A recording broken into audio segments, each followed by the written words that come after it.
Por favor, Edilson. Piotr, boa noite aos colegas, especialmente a você que nos acompanha, Renan. Obrigado por ter aceitado o convite. No Livro Amarelo, que é uma espécie de carta magna ou constituição do MBL e do Emissão, vocês descrevem ali essa evolução ideológica, vamos dizer, uma progressão ideológica. Então, vocês surgem como um movimento talvez liberal mais ingênuo, não sei se é o termo correto, mas liberal mais ingênuo, e paulatinamente se transformam em talvez um partido mais nacionalista ou soberanista. Entende que o Estado tem funções estratégicas em política interna e externa. Então, a que se deve essa mudança de um liberal para um nacionalista ou soberanista? E o que é exatamente, para quem não conhece, o Livro Amarelo? O Livro Amarelo, eu não sei se eu posso estender um pouquinho, porque esse tema é sensacional, tá? Ele veio de uma percepção que a gente teve em 2019, quando a gente brigou com o restante da direita, que a gente percebeu que até os autores que a gente comentava e as lideranças intelectuais da direita estavam num caminho que não necessariamente a gente concordava.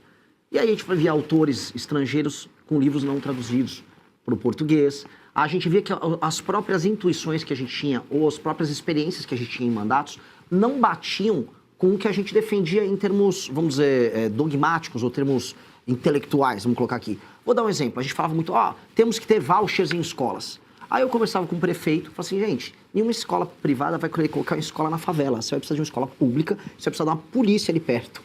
E aí a gente começa a olhar e fala assim, não, a teoria na prática é outra.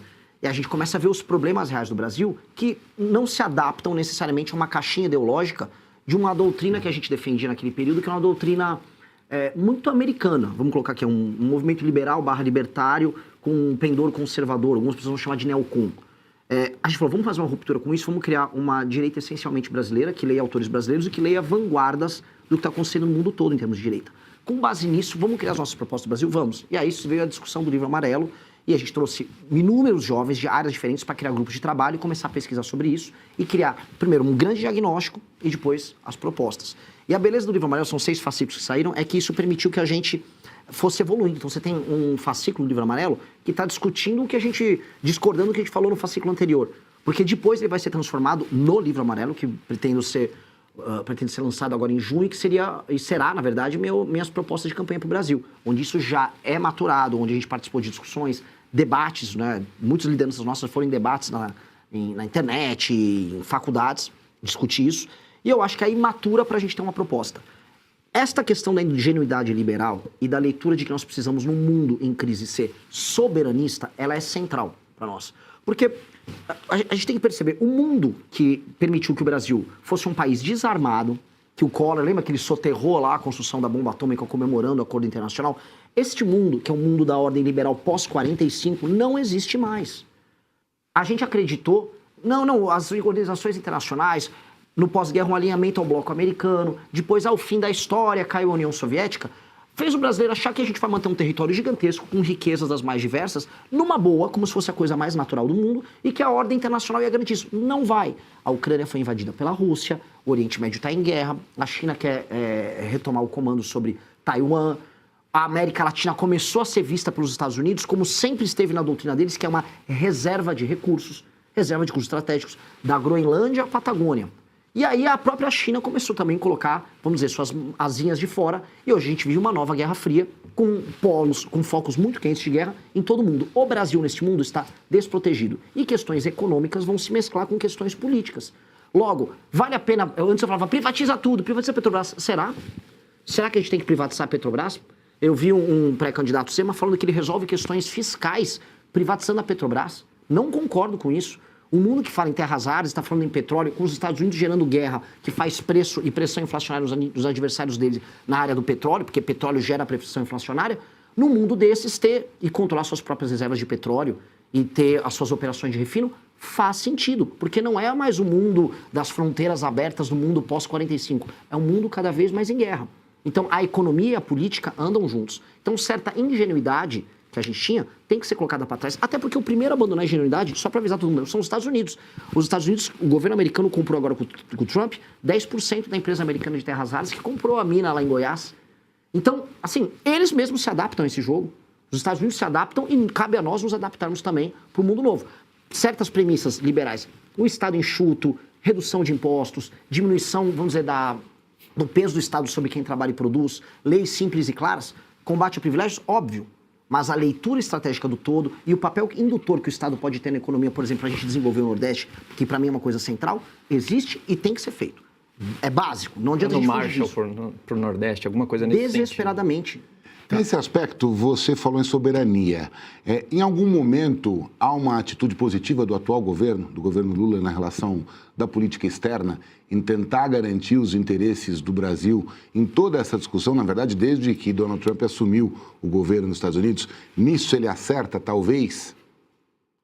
Uma boa pergunta, porque eu não consigo encontrar. Eu encontrei uma jogada de marketing do Lula no ano passado, naquele besteirol ali do Eduardo Bolsonaro, comemorando a taxação do próprio país. Mas o Lula fez marketing ali. E não houve negociações verdadeiras e sólidas. Inclusive, amigos meus que trabalham hoje no governo americano me relataram que o Lula passou uns piores momentos da vida dele hoje. Saiu pálido da reunião ali com o Trump. Até porque o Trump... Você teve essa impressão da imagem do Lula enquanto os ministros dele davam aquela pequena manifestação? Sim, e tenho informações também, assim, que foi muito ruim pro Lula. Foi muito ruim, porque o Trump também joga. O Trump é um negociador hábil. Recebeu o Lula, my friend, I love you, não sei o que, no telefone, e chegou, botou o Lula pra dentro de uma salinha. Foi 2 a 3 horas de reunião, não teve coletiva depois, o Lula saiu pálido. E por quê? Porque os Estados Unidos estão se impondo agora nas Américas. As Américas voltaram a ser do interesse americano. Os Estados Unidos não olharam para nós por pelo menos 3 décadas. Nesse período das 3 décadas, o Lula esteve no poder. Né? Não todas, o Fernando Henrique e o Lula. E o petismo como um todo. E qual foi a decisão estratégica que a gente tomou? Montar um bloco anti-americano com Venezuela, espalhar, vamos dizer, aliados de esquerda. O Foro de São Paulo. O Foro de São Paulo. E do Foro de São Paulo fazer um alinhamento ridículo com a China. Aí falando em soberania. O que nós ganhamos em termos de soberania nessa aliança com a China? Absolutamente nada. A gente botou a Dilma no banco do BRICS. E a China agora está falando em investir em infraestrutura aqui, fazer a famosa ferrovia bioceânica, ligando Ilhéus a Xangai. E aí ela quer fazer a ferrovia, ela falou, eu boto a grana, faço a ferrovia, mas eu quero comprar terras brasileiras, que é a necessidade delas. Não estou nem falando das terras áridas, estou falando das terras agricultáveis. Porque a China quer escoar a nossa produção, dá o bypass no canal do Panamá. E o governo Lula está no meio, legal. Como é que é? Já viram o que estão fazendo com a BioID lá na Bahia? Isto é loucura, não existe discurso soberanista do Lula. O que existe é o velho discurso anti-americano de lá, briguei com o Trump, sou brabo, briguei com o Trump, falei verdades lá. Porque isso ajuda ele em termos eleitorais. Mas do ponto de vista de soberania estratégica, o Brasil não tem nada. Tawane, sua pergunta. Boa noite, Piotr, bancada, Renan. Obrigada por estar por aqui. Boa noite à nossa audiência. E eu vou aproveitar que você citou o Missão. Eu quero entender o que exatamente diferencia o Missão de um outro partido tradicional e ainda como, no caso, né, você está como pré-candidato, está disputando, como você não seria absorvido aí também, incluo o seu partido, pela lógica de Brasília, diante de tudo isso que a gente citou, STF, enfim. É a realidade como ela é isso, né? Não, assim, basicamente. Esse é o projeto da minha vida. Se ele der errado, eu fracassei como homem. Se eu deixar o nosso partido, que teve milhares de jovens coletando assinatura, se tornar um União Brasil, eu sou um fracasso como homem, o Kim é um fracasso como homem, a Amanda é um fracasso como mulher. Significa que nós, como liderança, nós fomos fracos e nós fomos cooptados pela sedução mais baixa da fama, do dinheiro e do poder sem efeito. Que ter um cargo não significa ter poder. Eu sem ter cargo político nenhum, eu tenho mais poder do que a maior parte dos deputados, porque eu consigo mobilizar lideranças, consigo mobilizar pessoas que pensam. E o poder do carguinho, o poder do dinheirinho, participar de uma festa com o caro, graças a Deus nunca nos seduziu. E aí, humilhar aquelas pessoas que estiveram na rua coletando assinatura debaixo de chuva, falando, Renan, eu consegui coletar 50 hoje, coletei 100 hoje, me tornaria um lixo, me tornaria uma vergonha que eu não conseguiria andar na rua.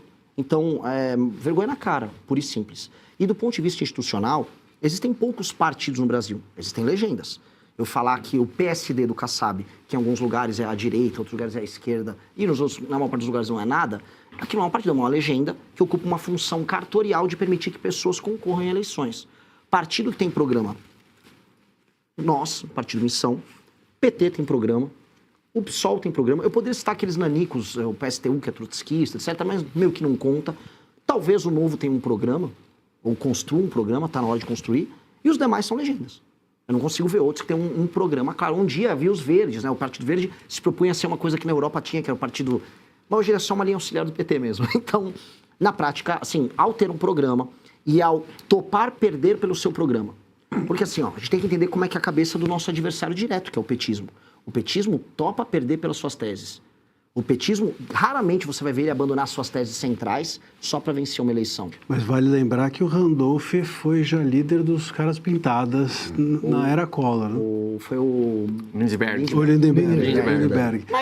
Mas ele não é um fundador do PT, né? Sim, mas os tempos, a máquina gira, né? Como manter em pé essa ideologia toda é a questão. Vamos manter. Obrigado por assistir, inscreva-se no canal, curta e compartilhe. Até a próxima!